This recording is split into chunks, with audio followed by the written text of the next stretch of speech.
Terapia se desfășoară în 2 camere diferite și durează 45 de minute, echivalentul la 4-5 ore petrecute într-o salină de adâncime. Sarea ajută ca organismul să lupte mai ușor împotriva factorilor externi, iar răcelile sau virozele care sunt să aibă o durată mult mai scurtă, să fie mai slab în intensitate și să treacă mult mai repede. Pentru recuperarea post-COVID pot să meargă atât copiii cât și adulții. Avem clienți care vin să se recupereze după boală, în principal cu o capacitate pulmonară mai redusă, cu o tuse reziduală cu care au rămas, starea și aerosolii de stare, de fapt, curățând în profunzime aparatul respirator. Pentru ca ședința de haloterapie să fie cât mai plăcută, copiii pot participa la ateliere de pictat sau pot urmări piese de teatru. Este foarte interesant. Sunt multe jucării și cărți. A fost o experiență foarte interesantă și aș vrea să mă mai bucur de o astfel de experiență. Am mai venit de câteva ore aici. Și cum e? Într-o altă lume.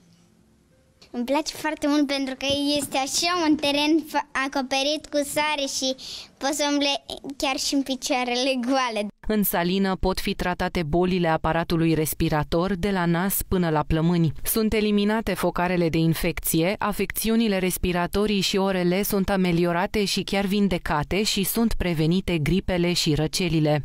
Microclimatul este hipersalin, ceea ce înseamnă că echipamentul medical produce o concentrație foarte mare de sare și astfel simptomele pentru care se prezintă pacienții noștri sunt ameliorate mai rapid, într-un timp foarte scurt și efectul este vizibil. Terapia este recomandată în perioada post-boală, ca să spun așa. Nu se recomandă să se facă ședințe de haloterapie în perioada acută a unor patologii.